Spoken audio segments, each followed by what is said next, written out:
네, 대통령 탄핵에 정말 시동이 걸리는 건지 아는 기자, 정치부 정현주 기자와 좀 알아보겠습니다.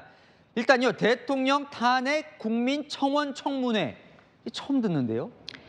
네, 처음 들어보시는 게 맞습니다. 국회 청원에 대한 청문회도 탄핵 청원 청문회도 이번이 처음입니다. 짚고 넘어갈 것이요. 지금 야당이 하겠다는 건 대통령 탄핵 소추안이 아니라 대통령 탄핵안을 추진해 주세요라는 국민청원에 대한 청문회란 점입니다. 자, 대통령 탄핵도 이 청원의 대상이 되는 거예요? 네, 청원에 담긴 대통령 탄핵 요청 이유는 크게 5가지인데요. 최상병 수사 외압 의혹, 김건희 여사 의혹은 현재 수사 중인 사안들이죠. 이 사안들로 청문회까지 하는 건데 청원법을 보면 수사나 재판이 진행 중인 사항은 금지가 돼 있습니다. 다른 탄핵 청원 이유들도 보면 전쟁 위기 조장, 여기엔 대북 확성기 방송 재개한 것도 탄핵 이유로 꼽혀 있는데요. 헌법에 규정된 대통령의 평화통일 의무 헌법 위반이라지만 이런 건 사실상 국가 정책을 문제 삼은 거죠.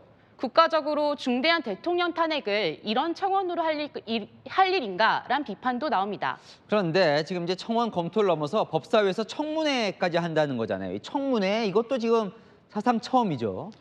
네, 국민의힘은요, 민주당이 마음대로 법을 해석하고 있다고 비판합니다. 청원법에는 관계자들 진술 의견만 들을 수 있고 청문회를 할 수 있다는 규정이 없거든요. 민주당은 중요한 안건 심사에는 청문회를 열 수 있다는 청문회 규정을 들고 나왔습니다. 탄핵은 중요한 안건이기 때문에 청문회를 열 수 있다는 거죠. 이게 왜 중요하냐면요. 그냥 진술 의견이라면 증인 채택되어도 안 나와도 되지만 청문회로 규정될 경우 출석 의무가 생깁니다. 자, 그래서 야당이 청문회를 하겠다면서 단독으로 이 증인 39명을 채택을 했어요. 네, 관련자들 다 불렀다고 보시면 됩니다. 김건희 여사와 김건희 여사 어머니도 포함되어 있는데요. 영부인 증인 채택은 헌정사상 처음입니다.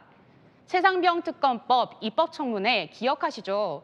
그날 하루 종일 이제 청문회를 했는데 당시 증인들 또 불렀습니다.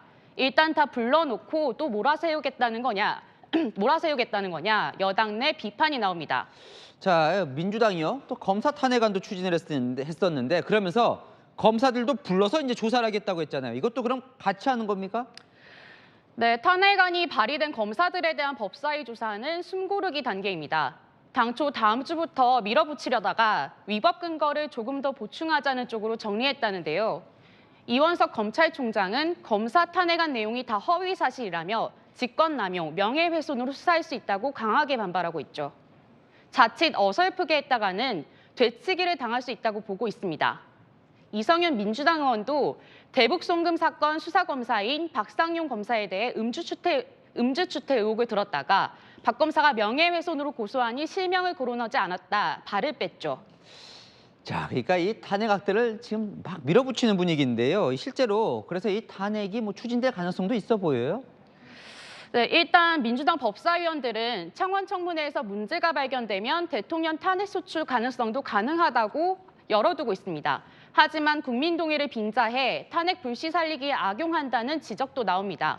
탄핵은 명백한 헌법과 법률 위반이 발견됐을 때 신중하게 해야겠죠. 일단 무조건 다 부르고 계속 때려서 탄핵 여론에 불을 지피는 건 국론 분열만 야기한다는 지적이 나옵니다. 네, 잘 들었습니다. 아는 기자 정현주 기자였습니다.